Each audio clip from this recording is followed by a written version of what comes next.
trying to deplete Russian weapons through war or weaken the Russian military through war is funny. You look across the history of Russia, wars rather make them more dangerous. War doesn't weaken their army. It rather makes them more dangerous, starting right from the time of, what is his name? Peter the Great. This was a guy, when you defeat him in war, he goes back, sit down, analyze why he was defeated. If it is because of weapons, he goes back, create more powerful weapons and come back again. That has always been the history of Russia throughout their life. Check. Right from, Peter the Great, Alexander the Great, Catherine the Great, to Stalin, all the way to who? Check across their history. That has always been their history. Now, what is my point? My point is Russia is now creating more and more powerful weapons even before this war started.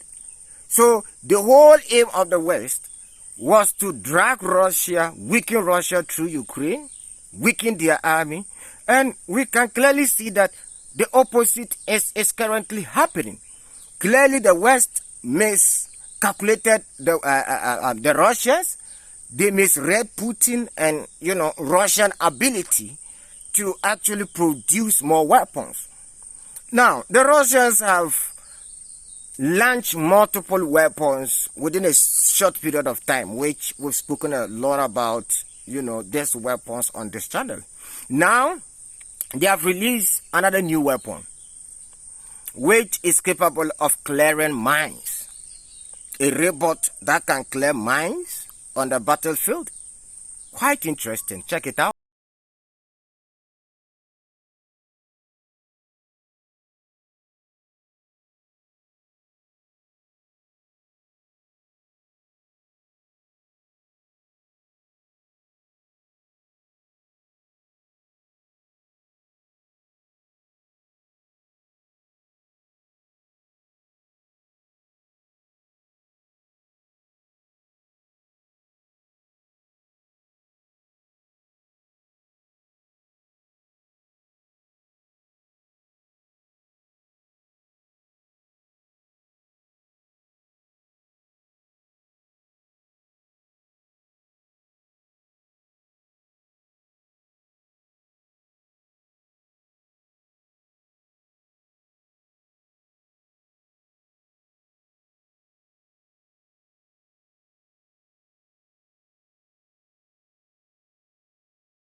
This whole idea of weakening Russia through war is pure miscalculation. I don't know if there are no historians in the West. I don't know why the West continue to miscalculate Russian state. I don't know why. Because throughout the history of Russia, wars rather makes them more powerful. Remember, in Second World War, remember after Second World War, that was when these Russians started producing nuclear weapons, producing more powerful rockets. So this whole idea that you can weaken Russia through war is pure miscalculation. It doesn't work that way. Remember, even starting from even Peter the Great, there are one people that look, if they fail in something, they go back, analyze the whole thing and come back again and come back more stronger. That is something that Peter the Great started. Then it has been with all Russian leaders. When they fail in something, they go back, analyze the whole thing, come back more stronger. So you cannot defeat them through war. It doesn't work that way in Russia. Even if you defeat their army through more powerful weapons, they will go back, then produce more powerful weapons and come back and counterattack you. That has always been their history. This whole idea of trying to weaken Russia and isolate them always lead to war. And the West don't learn their mistakes. Remember the Winter War? They decided to isolate Russia and kick Russia out of League of All Nations. Remember, later it led to Second World War. It led to a global war. And this whole idea of trying to isolate Russia after the Cold War, again, led to this Ukraine invasion. And they don't learn their mistake, and they continue to talk about, oh, we are going to weaken them through Ukraine. You cannot. Throughout your history, you've attempted to weaken them through multiple wars. They continue to produce more deadly weapons, and now Russia is now in a state whereby they've now created weapons that can beat defense systems, which they are absolutely ahead of you, and you don't learn your lesson. You continue to talk about defeating them. Really? Well, we are waiting. Talking about weapons, now Russia has delivered another batch of fighter jets to the Ministry of Defense. This is the reason why some of us in the beginning of the war told you guys that, look, one of the main challenge of Ukraine will be weapons, because Russia have the capacity and they have more than what it takes to produce weapons at a very fast pace, which Ukraine cannot keep up, which even the West cannot keep up. And today, here we are. Check it out. Су-30М2. Сверхманевренные многоцелевые истребители Су-30М2 – это одни из самых современных боевых самолетов вооруженных сил России. Они защищают рубежи страны по всему периметру границ.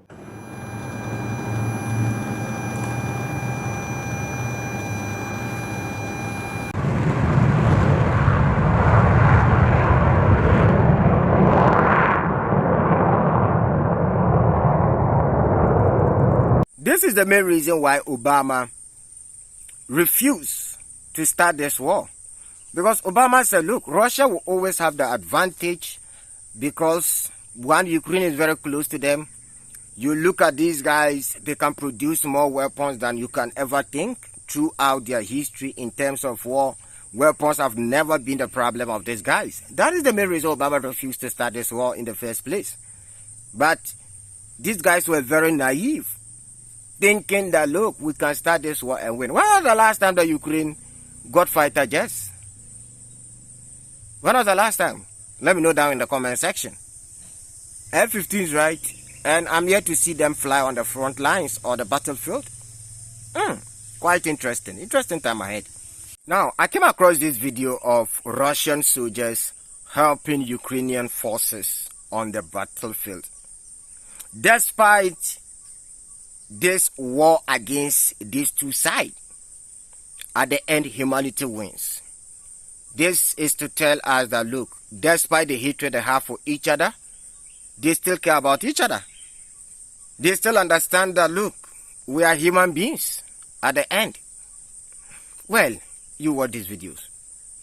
Не запни за проволоку, тихонько. Как тебе доставка Яндекс? А, Александр? Эвакуировали бойца, дотащили.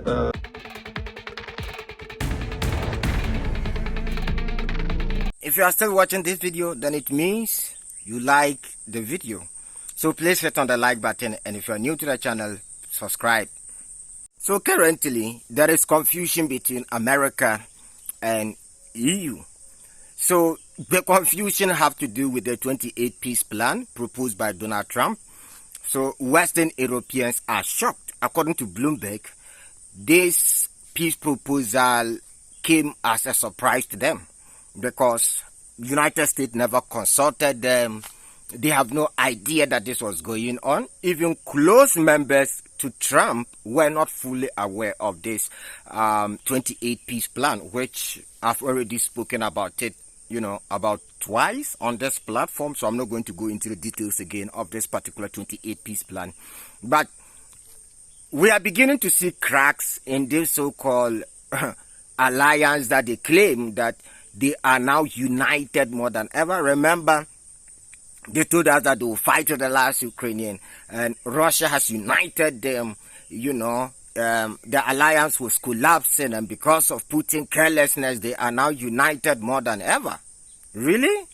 So now we can see cracks clearly in this so-called unified alliance. Now, what shocked most of these EU policymakers is Trump just didn't keep it a secret, but he worked closely with Russia. Are you aware that Dmitry was the chosen person by Vladimir Putin? So Putin and Witkov, or whatever his name is, worked together closely for this 28 peace plan. That is the shocking part. And I think Trump anticipated what these Western Europeans would do, and that is why he decided not to tell them right from the beginning. He knew that once he told them, these guys were going to work against or sabotage the peace plan, and that is why he decided to keep it a secret. And this is also a wake-up call to Western Europeans. This is what Vladimir Putin has been saying for years, that Europe must be independent. Europeans are not independent. They heavily rely on America. Putin warned them of the direction of Europe. Putin told them that, look, you guys are becoming totally reliant on America, and America has colonized Europe completely. And that is why Russia decided to go a different path altogether. But they decided to make Putin and Russia state as an enemy. And today, here we are. Western Europe is saying something that America don't believe in, or they don't want to follow them because they are totally reliant on them.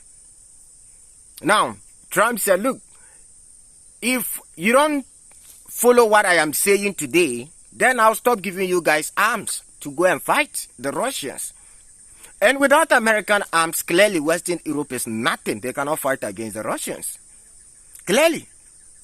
And so Putin was 100% right when he told you guys to be independent. You guys should work together and become totally independent from American state. But you decided to make Putin an enemy. And here you are, vulnerable. Here you are, whatever you are saying, nobody is listening to you. Nobody care about your beliefs. Nobody care about your whatever you think. Yes, that is the whole point.